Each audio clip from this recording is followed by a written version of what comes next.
अस्सलाम वालेकुम, मैं हूं वकार और आप लोग देख रहे हैं मेरा channel different shades of Waqar. And thank you so much for liking my channel. और जैसे जैसे आप लोगों की वजह से हमारे फॉलोअर्स बढ़ रहे हैं और आपने जो कमेंट्स किए हैं, बहुत बहुत शुक्रिया उसका। उसमें बहुत दुआएं हैं और अल्लाह का बहुत शुक्र है, जिसका मैं बहुत डर रहा था कि जब मैं व्लॉगिंग स्टार्ट कर रहा था तो मुझे था कि मैं, और ब्लॉगर्स को पहले मैंने देखा कि क्या व्लॉगिंग होती है, चीज़ें होती हैं, तो मुझे था कि उसमें बहुत कभी कभी बहुत बैकलैश भी आता है, कुछ बुरे कमेंट्स भी आते हैं। तो मुझे थोड़ा डर लगता है इन चीज़ों से कि कोई मेरी बात से किसी की दिल आज़ारी ना हो, किसी को कोई मेरी बात बुरी ना लगे या किसी बात पे कोई तनकीद का निशाना ज़्यादा ना बनाए। लेकिन अल्लाह का बहुत शुक्र है, मैं अपने हिसाब से मैंने ये सोचा हुआ था। मुझे बहुत सारे लोगों ने मशवरा दिया कि तुम एक एक्टर भी हो तो थोड़ा सा फ़नी क्या करो, ये क्या करो, वो क्या करो। लेकिन मुझे लगा कि जो मैं ओरिजिनली हूँ, जैसा आप लोगों के लिए हूँ, मैं वैसे ही आप लोगों के सामने आऊँ, वही तमाम चीज़ें करूँ जो आप देखना चाहते हैं या जैसे मैं हूँ। जैसे कि मैंने जब नाम रखा अपना डिफरेंट शेड्स ऑफ वकार, तो उसमें मैंने ये सोच के रखा था कि मेरे अंदर बहुत सारे शेड्स हैं। जैसे कि मुझे कुकिंग का भी बहुत शौक है, मैं कुकिंग खाना भी बनाता हूँ, मुझे कपड़े बनाने का भी बहुत शौक है, डिज़ाइनिंग का भी बहुत शौक है। और क्योंकि हमेशा से बचपन में यही हुआ कि मेरे बहुत सारे ऐसे थे शौक जो कि आम लड़कों के नहीं होते। तो मुझे था कि मुझे ये सब चीज़ें, मुझे पेंटिंग, आर्ट्स और क्राफ्टिंग करना और कैंडल मेकिंग, मतलब आर्ट से रिलेटेड जो भी काम हो मुझे पसंद था। तो मैंने इसलिए अपना जो है वो नाम रखा डिफरेंट शेड्स ऑफ वकार, जिसमें मैं हर शोबे में आपसे बात कर सकूं। और नॉर्मली होता है कि टीवी चैनल्स या किसी के थ्रू आपको इस तरह, या तो मैं कभी मेकअप आर्टिस्ट हो सकता हूँ या मैं कभी एक्टर हो सकता हूँ, लेकिन अपने चैनल पे मैं सब कुछ हो सकता हूँ जो मैं हूँ और जो आप लोग देखना चाहते हैं। आप लोगों के सवालों के जवाब मैंने वीडियो के तौर पे बनाए हैं, जबकि बहुत सारे सवाल आ रहे थे जो आज मैं आपको जो एक्सप्लेन करने जा रहा हूँ उसे बहुत गौर से सुनिएगा। और उसके बारे में जो सवाल आप करेंगे तो उसके जवाब की मैं एक और वीडियो आप लोगों के लिए बनाऊंगा। कि आज मैं आपको बता रहा हूँ, बहुत सारी खवातीन मुझसे कहती हैं कि फाउंडेशन कौन सी लें वकार भाई, हम कौन सी फाउंडेशन हमें यूज करनी चाहिए, किस तरह का हम टोन अपनी स्किन के लिए लें। तो कभी कभी मुझे समझाना थोड़ा मुश्किल हो जाता है कि, या अक्सर कभी मुझे रास्ते में कोई मिलता है कि प्लीज मेरे चेहरे के हिसाब से कोई फाउंडेशन बता दें। तो आज जब आप पूरी मेरी वीडियो देखेंगे तो आपको रियलाइज होगा कि मैं कितनी मुश्किल में इस वक्त होता हूँ कि मैं कैसे बताऊं इनको कि कौन सी फाउंडेशन यूज करनी चाहिए। देखिए, इसी वजह से हम तमाम मेकअप आर्टिस्ट ने अपने पास एक कोर्स निकाला है जिसे कहते हैं सेल्फ ग्रूमिंग कोर्स, जिसमें हम आपके फेस के बारे में, आपकी स्किन के बारे में, आपके फीचर्स के बारे में हम आपको बताते हैं और हम आपको आपका मेकअप करना सिखाते हैं। तो वो सेल्फ ग्रूमिंग कोर्स हमारा होता है, जो कि हर सैलून में आई थिंक ये होता है। उसके अंदर हम बहुत सारी चीजें आपकी स्किन के बारे में बता सकते हैं। अब मैं आपको बताता हूँ फाउंडेशन। देखिए, फाउंडेशन है क्या? फाउंडेशन बेसिकली एक ऐसा मटेरियल है जिससे हम अपनी स्किन को स्मूथ कर सकते हैं, एक इल्यूजन क्रिएट कर सकते हैं, अपनी स्किन को बेहतर कर सकते हैं। कोई फ्लॉ हमारे स्किन पे हो, लाइक दाग धब्बे, पिगमेंटेशन, वो हम फाउंडेशन के थ्रू हम छुपा सकते हैं। अब फाउंडेशन में भी बहुत सारी चीजें हैं, खाली फाउंडेशन नहीं होता। सबसे पहले स्किन पे हम लगाते हैं प्राइमर।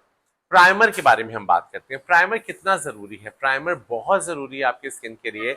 आप मॉइस्चराइजर या प्राइमर, अब उसके लिए आपने देखना है कि प्राइमर आप कौन सा लें। आप देखिए, मैंने अपने मेकअप वीडियोस में भी ये सब चीजें बताई हैं, लेकिन मैं यहाँ भी आपको दोबारा बता रहा हूँ। प्राइमर आप अपनी स्किन टाइप के हिसाब से लेंगे। अगर आपकी स्किन ऑयली है तो आप वाटर बेस्ड या जेल बेस्ड प्राइमर लेंगे। अगर आपकी स्किन बहुत ड्राई या एक्स्ट्रा ड्राई स्किन है तो आप मॉइस्चराइजर बेस्ड प्राइमर लेंगे। अगर आपकी स्किन एजड स्किन है या थोड़ी सी सैगी स्किन है या आपके रिंकल्स हैं, तो आप तब भी देखेंगे कि आपकी स्किन में ऑयल्स बहुत कम प्रोड्यूस होता है, तो आप जो है वो जेल बेस भी यूज कर सकते हैं और क्रीम बेस भी यूज कर सकते हैं। लेकिन आई प्रेफर कि आप इसमें क्रीम बेस प्राइमर यूज करें। उसके अलावा मैक में जैसे इस तरह की स्ट्रोब क्रीम आती है, ये भी बहुत अच्छी होती है। ये आपकी स्किन को इवन कर देती है, ब्लर कर देती है, आपके ब्लमिशेस को, अपने आपके पिगमेंटेशन को ब्लर कर देती है। Primer is very important. और प्राइमर लगाने के बाद थोड़ा टाइम दें प्राइमर को सेट होने के लिए। उसके बाद आ जाते हैं कलर करेक्टर। कलर करेक्टर्स क्या क्या होते हैं? कलर करेक्टर ऑरेंज होता है, और यूजुअली जो हम यूज करते हैं ऑरेंज होता है, और हल्का सा कश्मीरी चाय का रंग जैसे पीच पिंक होता है उस तरह का होता है, ग्रीन होता है। ये सब हमारे ब्लमिशेस, रेडनेस को छुपाने के लिए, डार्क सर्कल्स को छुपाने के लिए हम यूज करते हैं। लेकिन जब आप घर पे खुद मेकअप करते हैं तो आप ये कर सकते हैं कि आप कोई भी एक ऐसा करेक्टर जो आपकी स्किन टोन को जाता हो, उसके अंदर अगर आपकी दो तरह की स्किन होती है, अंडरटोन हमारी येलो होती है या अंडरटोन रेड होती है। जिनकी अंडरटोन येलो होती है तो येलो के सारे शेड देख लें आप, pale, dark yellow, medium yellow, pale yellow, बिल्कुल पेल। इसी तरह रेड में भी रेड, थोड़ा सा वार्म रेड, मजीद वार्म रेड। तो इस तरीके से ये होता है कि आपको अपनी स्किन के बारे में जानना चाहिए कि आपकी स्किन का अंडरटोन क्या है। अंडरटोन में क्या होता है कि आपकी अगर डार्क स्किन है तो इट्स मीन कि आपका वार्म अंडरटोन है, आप डार्कर साइड पे हैं। अगर आपका येलो अंडर, आपकी जो है थोड़ा सा गोरा है या थोड़ा सा जैसे कहते हैं ना गोरे की तरफ आप जा रहे हैं या बहुत ज्यादा गोरे की तरफ जा रहे हैं, इसका मतलब आपका अंडरटोन येलो है। लेकिन हमारे एशियन टोन्स जो होती हैं वो सांवली भी होती हैं, गंधुमी रंग भी होता है, यानी कि उनके अंदर अंडरटोन रेड भी होता है और अंडरटोन येलो भी होता है। ये बात गौर से सुनिएगा, अंडरटोन रेड भी होता है और येलो भी होता है। यहां हम मिस्टेक करते हैं। क्या होता है कि जब आप जैसे मैक की एक मैं एग्जांपल दूं, मैक के अंदर आपको NC20 भी मिलेगा, NW20 भी मिलेगा, यानी कि नेचुरल कूल 20, नेचुरल वार्म 20। इसका मतलब है कि नेचुरल कूल जो होगा वो येलो की साइड पे होगा और जो वार्म होगा वो थोड़ा सा रेड की साइड पे होगा। इसी तरह तमाम फाउंडेशंस में जो अंडरटोन आपको रेडिश तरफ नजर आए तो समझे आप वो वार्म की तरफ है, येलो की तरफ और गोरे की तरफ नजर आए तो मतलब अंडरटोन येलो की तरफ है। अब आपको ये जानना है कि आपका स्किन का स्केल क्या कह रहा है। अगर आप बहुत ज्यादा सांवले हैं तो यानी कि अंडरटोन रेड ज्यादा है और येलो कम है। अगर आप थोड़े जो है वो गंदुमी रंग है, इसका मतलब है कि आप गोरे, येलो टोन थोड़ी ज्यादा है, रेड टोन थोड़ी कम है। अब यही आप फाउंडेशन इसी तरीके से लेंगे, आप दो फाउंडेशन लेंगे। जैसे कि अगर आपका कोई रंग है जैसे गंदुमी रंग है तो आप अंडरटोन येलो वाला फाउंडेशन थोड़ा ज्यादा लगाएंगे और उस पर थोड़ा सा रेड मिलाएंगे। इसी तरह अगर आप ज्यादा डार्क है तो आप अंडरटोन रेड वाला फाउंडेशन थोड़ा ज्यादा लेंगे और येलो वाला थोड़ा सा मिलाएंगे, लेकिन आपको लेनी दोनों पड़ेंगी। मैक एक वाहिद कंपनी है, आई थिंक मैक है, नार्स है, जिसके अंदर उन्होंने कॉम्बिनेशन स्किन के भी कलर टोन बनाए हुए हैं। लेकिन आप अगर अपनी स्किन टोन के लेना चाहेंगे तो जैसे अगर आपकी गंदुमी रंग है तो आप दो स्किन टोन के दो फाउंडेशन लेने, जिनको आप मिक्स करके लगाएंगे तो आपका शेड कभी भी खराब नहीं होगा। होता क्या है कि जब हम थोड़े से हमारा रंग गोरा होता है और हम गंदुमी रंग होता है और हम थोड़ा सा ज्यादा गोरा लगा लेते हैं तो हम थोड़ी देर में ग्रे हो जाते हैं, या अगर हम डार्क थोड़ा लगा लेते हैं तो हम थोड़ी देर में काले नजर आने लगते हैं।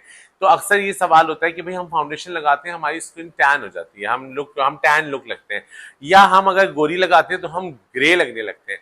तो उसकी वजह यही होती है। और फिर क्या होता है, ये एक बहुत वास्ट फील है जो मैं आपको बहुत समझे एक समंदर को एक पूजे में कर रहा हूँ कि जो है वो आपकी डिस्कलरेशन जिस जगह पे होती है उस जगह पे आपको थोड़ी सी वार्म अंडरटोन लगानी होती है, उसके बाद उसमें ज्यादा व्हाइट आप मिक्स, उसमें अंडरटोन येलो आप ज्यादा मिक्स करेंगे। तो आपने एक गोरी फाउंडेशन लेनी है, एक थोड़ी सी मीडियम रेड अंडरटोन में लेनी है और उसको मिक्स करके लगाना है। उसके बाद अगर आप कोई गोरा पाउडर भी ऊपर लगाते हैं तो वो कभी भी डिस्कलरेशन नहीं आएगी और गोरा पाउडर सांवला लुक नहीं देगा। आप उसमें अंडरटोन येलो का पाउडर, जैसे कि मैं आपको दिखाता हूँ कि ये देखिए अंडरटोन येलो के साथ पाउडर है, इसमें देखिए हल्का सा येलो टिंच आपको नजर आएगा, पेल येलो। तो आपने पाउडर्स और फाउंडेशन को बहुत देख के लगाना है। उसके अलावा फाउंडेशन जितनी कम होगी और जितनी अच्छी ब्लेंड होगी उतनी खूबसूरत लगेगी। ये कभी मत सोचिए कि बहुत फाउंडेशन लगाएंगे तो बहुत अच्छे लगेंगे।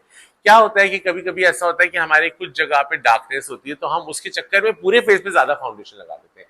बिल्कुल ऐसा नहीं करना, आपने पूरी पतली पतली फाउंडेशन लगाई, अच्छी सी ब्लेंड करें, फिर जो मुतासरा एरिया है जो आपको डबल कवरेज देने वो आप कंसीलर के थ्रू उसको कंसील कर सकते हैं। कंसील में भी आपको यही करना है कि अंडरटोन व्हाइट भी लेना है, अंडरटोन येलो भी लेना है और रेड भी लेना है, उसको मिक्स करके अपनी स्किन टोन पे लगाना है। स्किन की मिक्सिंग तभी हम लोग जब सीख रहे होते हैं तो हमारी फाउंडेशन की जो क्लासेस होती हैं वो महीनों चलती हैं, क्योंकि फाउंडेशन इज वेरी इंपॉर्टेंट। जैसे आपने सुना है कि जब बिल्डिंग बनती है तो उसकी फाउंडेशन बनती है, तो फाउंडेशन अगर मजबूत नहीं होगी तो बिल्डिंग भी खड़ी सही नहीं होगी। इसीलिए फाउंडेशन का सही होना बहुत जरूरी है। जब मैं कोर्स करा रहा होता हूँ तो उसमें मैं एक बेसिक कोर्स कराता हूँ, एक एडवांस कोर्स कराता हूँ। बेसिक कोर्स में मैं फाउंडेशन के बारे में सब कुछ बताता हूँ, क्योंकि फाउंडेशन एक ऐसी चीज है। अच्छा, बहुत से लोग होते हैं वो खाली मैक पे काम कर लिया या आपने जो है वो स्टिक से काम कर लिया क्रायलॉन की, लेकिन जब आप इंटरनेशनली मुख्तलिफ, अब तो ऐसा नहीं है कि पहले तो था कि हमारे पास बाहर से यहाँ फाउंडेशन कम आती थी, अब तो आपके पास दुनिया आपके पास है, आप कहीं से भी कोई भी चीज मंगा सकते हैं। तो आपको नॉलेज होनी चाहिए। अब आप वो नंबर्स पे ना जाएं। अब जैसे मैक के हैं NC20, NW20, NC15, NW15, लेकिन क्रेलॉन में है 36, 38, 45। आप इस नंबरों पे ना जाएं। आप फाउंडेशन देखें कि अंडरटोन व्हाइट में कौन सी है, अंडरटोन येलो में कौन सी है, अंडरटोन रेड में कौन सी है। उस हिसाब से आप फाउंडेशन अगर पिक करेंगे तो आपके लिए बहुत अच्छा होगा। प्रोफेशनल कोर्स के अंदर इसको हम एलेबरेट करके बता सकते हैं, लेकिन आपको पर्सनल चीजों के लिए आपको अपने, और सबसे आसान चीज ये, अगर आपको नहीं समझ आ रही आप हमारे पास आइए, आप हमें अपनी स्किन की तस्वीर भेजिए या विदाउट एनी फिल्टर पिक्चर भेजिए, मैं आपको बता सकता हूँ कि आपकी स्किन पे कौन सी फाउंडेशन रहेगी। लेकिन ये बहुत सारी चीज़ों को बताना थोड़ा मुश्किल होता है, तो आप आ सकते हैं, मालूम कर सकते हैं, तो उससे आपको स्किन टोन या आप अपने जो भी आपके जो शहर के अंदर जो बड़े मेकअप आर्टिस्ट हैं उनके पास जाके अपनी स्किन एनालाइज करा के स्किन की फाउंडेशन ले सकते हैं, ताकि आपको बहुत सारी फाउंडेशन पे खर्चा ना करना पड़े और कम। अच्छा, अब उसके बाद आता है कि जो एजेड स्किन वाली फाउंडेशन से क्या हो सकती है। आपने देखा होगा, ये बहुत यंग स्किन होती है, उनकी बहुत फ्रेश स्किन होती है, उन पे भी बहुत पतली फाउंडेशन लगती है, like water base, spray base या मूव बेस फाउंडेशन। इसी तरीके से जैसे एस्टेरोल फाउंडेशन, जैसे इसी तरह जब आप एजेड स्किन होती है ना, उनकी स्किन पे रिंकल्स होते हैं, तो उनके फोल्ड्स में फाउंडेशन जमा होने की ताकत ज्यादा होती है कि वो जमा हो जाएगा फाउंडेशन। तो आपने क्या करना है, जो एजेड स्किन है, इनकी रिंकल स्किन है, वो अपनी स्किन पे फाउंडेशन अपने हाथ से अच्छे से मले और लाइट वेट फाउंडेशन लगाएं। बीबी क्रीम लगा सकते हैं, मूस बेस्ड फाउंडेशन लगा सकते हैं, वाटर बेस्ड फाउंडेशन लगा सकते हैं, स्प्रे बेस्ड फाउंडेशन लगा सकते हैं, और पाउडर का इस्तेमाल कम करें। और जिनकी रिंकल ज्यादा नहीं है और थोड़ा सा ही केस हल्की सी स्किन है, लाइक अर्ली 50s इस तरह, तो ये मैक के जो स्टूडियो फिक्स पाउडर्स आते हैं, जो कि फाउंडेशन प्लस पाउडर होते हैं, थोड़ा सा थिक पाउडर होते हैं, इनको भी अगर आप गीले स्पंज से करके अच्छे से अपने फेस पे लगाएंगे तो उससे भी कवरेज बहुत अच्छी हो जाती है। तो आई होप, उसके बाद फिर आपने सबसे एंड में होना चाहिए ये fixture, makeup fixture. Makeup fixture क्यों जरूरी है? मेकअप फिक्सचर इसलिए जरूरी है कि जब आप कोई मेकअप करते हैं तो अक्सर पाउडर ज्यादा हो गया या कुछ हो गया, तो मेकअप फिक्सर क्या करता है, उसको तमाम चीजों को सेटल कर देता है, आपकी मेकअप को सेटल कर देता है, आपके मेकअप की जो ड्यूरेशन है उसको बढ़ा देता है और फ्रेश रखता है। उसके बाद अब मैं आपके पास आहिस्ता आहिस्ता जब आगे आऊंगा तो मैं शिमर्स और बहुत सारी चीजों के बारे में आपको और भी बताऊंगा, लेकिन कोशिश मेरी ये कि मैं बहुत जो है वो आसान अल्फाजों में आपको बताऊं। और फिर मुझसे सब कहते हैं भाई फाउंडेशन बहुत महंगी हैं, हम कैसे इतनी महंगी फाउंडेशन लें और हम कहाँ से लें फाउंडेशन। भाई आप पाकिस्तान अपनी चीज़ों को ओन करना सीखें। पाकिस्तान के लोग बहुत मेहनत करते हैं और आई थिंक कि बहुत इंटेलिजेंट लोग हैं। हमारे pass makeup art Nabila, Musarrat Misbah, सारा और नादिया हुसैन, ये इतने बड़े बड़े नाम है हमारे पास और इनकी इतनी बेहतरीन फाउंडेशन है। शाइस्ता लोधी, इतने अच्छे अच्छे ये लोग फाउंडेशन इनके हैं कि अगर आप इनके कॉस्मेटिक्स यूज करें तो आप यकीन जाने कि ये इम्पोर्टेड फाउंडेशन से कई हजार गुना इसलिए बेहतर हैं क्योंकि ये हमारे वेदर और हमारी स्किन टाइप के हिसाब से हैं। तो आप बिल्कुल, आपके पास अवेलेबल हैं। आप नबीला की ये फाउंडेशन, मतलब आई लव दिस फाउंडेशन, इतनी स्मूथ, इतनी जबरदस्त, इतनी लाइट। आप मुसरत मिसबा की फाउंडेशन, मैंने बाहर जो इंडियंस मेरे पास आए थे और हम बाहर शूट कर रहे थे, तो उन्होंने कहा भाई मेरी स्किन से फाउंडेशन निकल जाती है। मैंने कहा आप देखिए जो मैं आज आपको फाउंडेशन लगा रहा हूँ ना, ये पूरा रात तक चलेगी आपके। वो कहने लगी नहीं ये तो फिर बहुत थिक होगी। मैंने कहा अच्छा आप लगा के तो देखिए। मैंने लगाई उनकी फाउंडेशन और उन्होंने यूं किया, उन्होंने कहा ये तो हट भी नहीं रही। फिर उसके बाद रात में उन्होंने मुझसे कहा वकार मुझे बताओ ये कौन सी फाउंडेशन है। फिर मैं उनको बताया कि हमारे जो, मेरी भी मेंटोर हैं, जो हम सब की मेंटोर हैं मुसरत मिसबा, उनकी बनाई हुई ये फाउंडेशन है और उन्होंने बहुत मेहनत से हलाल फाउंडेशन बनाई है। इसमें कोई ऐसी चीज नहीं है जो आपकी स्किन के लिए नुकसानदेह हो। नादिया की फाउंडेशन बहुत अच्छी हैं, सारा की प्रोडक्ट्स बहुत अच्छी हैं, इनकी लिपस्टिक, सारा की लिपस्टिक्स, और आप बाहर किसी भी अच्छे ब्रांड की लिपस्टिक ले रहे हैं उनसे कोई आप इजीली मुकाबला कर सकते हैं। इक्वली बैलेंस है उनकी जो बॉम्बशेल लिपस्टिक्स हैं और चीज़ें, और जो उसकी ग्लॉसेज हैं वो बिल्कुल ऐसी इक्वल है। और मुसरत आपा जैसा रेड कलर किसी के पास नहीं है। आप वो रेड नेम, नबीला की लिपस्टिक्स की क्वालिटी इतनी अच्छी है कि वो मैट भी हैं और वो आपकी स्किन को ड्राई, लिप को ड्राई भी नहीं करती। तो हमारे बिल्कुल ये पेड प्रमोशन नहीं है, ये मेरे दिल के करीब ये तमाम लोग हैं, ये मेरे अपने लोग हैं, ये मेरे अपने प्यारे लोग हैं जो आपके लिए इतनी मेहनत करते हैं और यहाँ पर आप लोग के लिए प्रोडक्ट बनाई है आप लोग के लिए। तो प्लीज़ इनकी प्रोडक्ट्स लीजिए क्योंकि ये प्रोडक्ट्स आपकी स्किन के लिए ज़्यादा बेहतर है। प्राइमर्स हैं और मतलब पूरी रेंज है इन लोगों के पास। तो आप अगर नहीं बाहर की चीज़ें देख सकते, नहीं बाहर के पास आपकी चीज़ें आपके पास आ रही हैं या आपकी अफोर्डेंस में नहीं है या आप कहीं से परचेज करना मुश्किल हो रहा है या उसकी जो है वो आप मतलब मैं क्या कह सकता हूँ कि आपको कहीं मिल नहीं रही हैं, बस यहाँ बहुत सिलेक्टिव चीज़ें मिल रही होती हैं, उसकी प्रॉपर उसके स्टोर्स नहीं हैं, जो वेंडर्स बाहर से लेकर आते हैं वही चीज़ें यहाँ पर सेल कर रहे हैं। तो आप ये यूज़ कर सकते हैं, ये दे आर अमेजिंग प्रोडक्ट्स। अपनी चीज़ों को, अपने कल्चर को, अपनी ज़बान को हमेशा ऑन करना चाहिए। मैं इस पे भी मैंने एक वीडियो पूरी बनाई है कि मैंने बहुत ये देखा है कि हमारे यहाँ पाकिस्तान में इंग्लिश अगर आपको नहीं आती तो आपका स्टैंडर्ड नहीं है। नहीं, हमें अपनी ज़बान को ऑन करना चाहिए। अगर आप पाकिस्तान के अलावा चाइना जाएं, आप कहीं जाएं, वो सब अपनी ज़बान में लिखते हैं, अपनी ज़बान में सोचते हैं। इस पर एक पूरी बड़ी वीडियो बनती है, ये मैं ज़रूर आप लोग के लिए बनाऊंगा। बहुत से लोगों ने मुझसे ये कहा कि हमारे पास लिपस्टिक्स हैं लेकिन अब हम इतनी सारी लिपस्टिक शेड कैसे ख़रीदें और महंगे भी होते हैं और इतने महंगे शेड्स हम कैसे ख़रीदें। तो मैं आपको बताता हूँ कि लिपस्टिक्स के शेड्स आपने कैसे लेना चाहिए। अच्छा, मैं तो बार बार ढक्कन खोलना मेरे लिए मुश्किल होता है लिपस्टिक्स के, मुझे सामने कलर्स चाहिए होते हैं। तो मैंने तमाम इस तरह के पैलेट्स मिलते हैं बहुत इजीली मार्केट में, तो इस पे लिपस्टिक्स पे रखता हूँ और कुछ सेकंड के लिए माइक्रोवेव में रखता हूँ और ये मेरे पास ऐसा पैलेट रेडी हो जाता है। अब मैं इसमें आपको लिपस्टिक की चीज़ें बताता हूँ। जैसे कि आपके पास लिपस्टिक है डार्क पर्पल। अब आपको मैं यहाँ कैमरा लेके आता हूँ, ये देखिए, this is dark purple lip colour, right. अब मेरे पास इसके अंदर, अब ये सोचिए, ये वैक्स बेस्ड लिपस्टिक्स हैं, ये भी वैक्स बेस हैं और स्टिक्स भी हमारी वैक्स बेस है। मैंने थोड़ा सा इस पे स्टिक मिलाई और थोड़ा सा मैंने कलर लिया पर्पल, ये मेरा एक नया कलर बन गया। सी, इसमें मैंने थोड़ा सा और डार्क पर्पल मिलाया तो ये ऐसा कलर बन गया। फिर इसमें मैंने थोड़ा सा और वाइट इसके अंदर लिया तो ये कलर बन गया।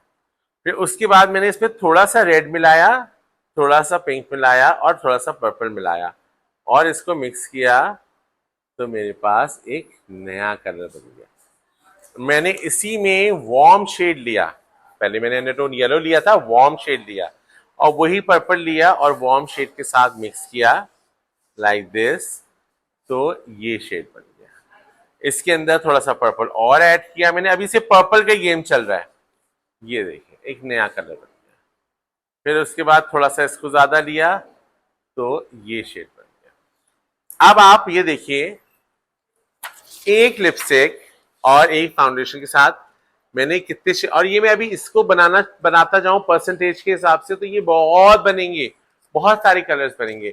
तो आपको बस कलर मिक्सिंग आनी चाहिए। अच्छा, ये लिपस्टिक का जो भी प्रोसेस है, आपको एक इलैबोरेट करके एक बड़ी वीडियो भी बनाऊंगा आपके लिए कि आप लिपस्टिक्स के कलर्स कैसे बना सकते हैं, आप आउटलाइन कैसे लगाएंगे, उस पर फिर अंदर कलर कौन सा लगाएंगे, फिर उसको ग्लॉस कैसे ऐड करेंगे, इस तरह। अब आप देखें, ये कलर आपको मार्केट में कहीं नहीं मिलेगा अभी फिलहाल, आपको पता है, मुझे भी नहीं पता कि कौन से ब्रांड में कलर मिलेंगे, बट ये मैंने एक पर्पल कलर और दो जो स्टिक्स फाउंडेशंस हैं उनसे मिलके कलर बन गए।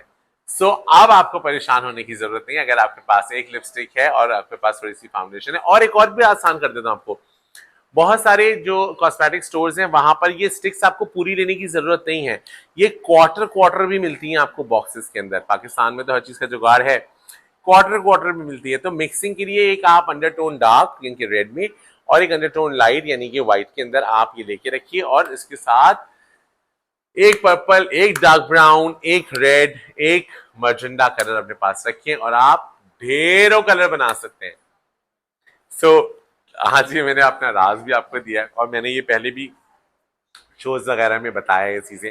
तो ये मैंने आपको बहुत लाइट लाइट चीजें बता दी हैं और मैं आपको दोबारा बताता चलूं कि आपने स्किन के लिए जब आप फाउंडेशन लगाएं, foundation is very important. Primer ज़रूर यूज़ कीजिए, आफ्टर मेकअप फिक्सर ज़रूर यूज़ कीजिए। उसके बाद जब फाउंडेशन लगाएं तो फाउंडेशन की मिकदार कम लगाएं, जो आपके मुतासरा एरिया है जहां पर आपको कवरेज ज़्यादा करनी है वहां आप कंसीलर लगाएं। फाउंडेशन का यूज़ करने से पहले हमेशा चेक कर लीजिए कि आपकी स्किन टोन क्या है। अगर आपकी skin tone undertone white yellow ज़्यादा है तो आप अंडरटोन येलो की फाउंडेशन ज़्यादा लेंगे और अंडरटोन थोड़ी सी मिलाएंगे। अंडरटोन अगर रेड है तो अंडरटोन रेड की फाउंडेशन ज़्यादा लेंगे और अंडरटोन येलो थोड़ी मिलाएंगे। तो आपको दो फाउंडेशन मिक्स करके कितनी लंबी चल सकती है आपकी फाउंडेशन और बहुत अच्छी रिजल्ट देगा। असल चीज़ तो है कि आपको रिजल्ट मिलना चाहिए। बाज़ दफ़ा ऐसा होता है कि मैं कुछ मेरे पास क्लाइंट्स आते हैं तो मैं उनको दोनों फाउंडेशन उनको इक्वली उनके हिसाब से मिक्स करके उनकी फाउंडेशन बना के दे देता हूँ। इसी तरह फाउंडेशन के बारे में और भी मैं आपको चीज़ें बताता चलूँ कि अब डॉक्टर्स के पास भी फाउंडेशन अवेलेबल होती हैं जिनको हाइपरएलर्जिक फाउंडेशन कहते हैं, जो आपकी स्किन की कोई डिजीज़ है जैसे सोराइसिस है या आपकी स्किन पे कोई पिगमेंटेशन है या आपकी स्किन पे कोई भी ऐसी बीमारी है जिसके लिए दवा लगाना ज़रूरी है और कॉस्मेटिक्स उसके लिए नुकसानदेह है, तो वो उसी फाउंडेशन को ऐसा डिज़ाइन करते हैं जिसके अंदर आपकी दवा भी शामिल होती है, यानी कि जो है फाउंडेशन लगी हुई होती है चेहरे पे आपकी दवा लगी हुई है। तो ये आपके लिए बहुत सारी ऐसी और इन्फॉर्मेशन आपके लिए लेकर आता रहूँगा। उम्मीद है आपको मेरा आज का ये प्रोग्राम अच्छा लगा होगा, आज का ब्लॉग पसंद आया होगा और अपने बहुत सारे सवालों से और अपने कमेंट से मुझे नवाजते रहिए। अपने कमेंट्स कीजिए, प्यारे प्यारे कमेंट्स का मुझे हमेशा इंतजार रहता है और आपकी कमेंट्स में जो आपके सवाल होते हैं वही मेरी गाइडलाइन होती है, उसी को लेके मैं आप जो है अपने वीडियोस बनाता हूँ। और मुझे बताइए भी कि क्या मैं सही वीडियोस बना रहा हूँ, क्या मैं आप लोग के म्यार पे पूरा उतर रहा हूँ, क्योंकि मैं वो कर रहा हूँ जो मेरे समझ में आ रहा है, जो मेरा दिल चाह रहा है। मैं वो नहीं कर रहा जो आम अभी व्लॉगिंग्स में हो रहा है, क्योंकि सबका अपना अंदाज होता है, सबका अपना तरीका होता है। मुझे लगता है तो जब मैंने व्लॉगिंग स्टार्ट की तो मुझे लगता था मुझे अपने तरीके से चीज़ों को बनाना चाहिए, अपने तरीके से डिज़ाइन करना चाहिए। उम्मीद है आप लोग मेरा साथ देंगे और मुझे ज़रूर अगर कोई अच्छी चीज़ है उसके लिए अप्रिशिएट तो आप करते हैं, साथ साथ अगर कोई चीज़ समझ ना आए, कोई चीज़ बुरी लगे तो उसके बारे में भी आप मुझे ज़रूर आगाह करें। मुझे आप लोग के साथ कनेक्ट होने में बहुत मज़ा आ रहा है, व्लॉग बनाने में भी बहुत मज़ा आ रहा है और आपकी जिम्मेदारी अब ये है कि इस ब्लॉग को शेयर करें, लाइक करें और अपने चाहने वालों को, अपने दोस्त अहबाब को मेरे चैनल के बारे में बताइए और उनसे कहें अभी लाइक करो और इसकी वीडियो को शेयर करो ताकि मेरी फैमिली बढ़ सके और मैं और मज़ीद सी वीडियो बना सकूं। मेरे पास ज़्यादा कमेंट्स आएँ, ज़्यादा सवाल आएँ, ज़्यादा आइडियाज़ आएँ और मैं इस तरह अपनी वीडियोज़ बनाता रहूँ। अपना बहुत ख्याल रखिएगा, शाद रहिए, आबाद रहिए। बहुत सारी दुआएं, मेरी हमेशा दुआ आप लोग के साथ होती है। अब आप मेरी फैमिली बन चुके हैं। यकीन जानिए कि मैं जिस जगह भी अब दुआ करता हूँ, मैं ज़रूर ये दुआ करता हूँ कि मेरे देखने वाले, मेरे चाहने वाले जो मुझसे बहुत प्यार करते हैं और जो मुझे इतनी प्यारी प्यारी दुआएं देते हैं, अल्लाह मियां उनको खुश रखे, आबाद रखें, उनकी तमाम जायज़ ख्वाहिशात को पूरा करें, उनको सेहत तंदुरुस्ती से ज़िंदगी दें और अपने बड़ों की शफ़क़त पर हमेशा उनका साया कायम रहे और उनकी ज़िंदगी बेहतरीन गुजरे। अपना बहुत ख्याल रखिएगा। अल्लाह।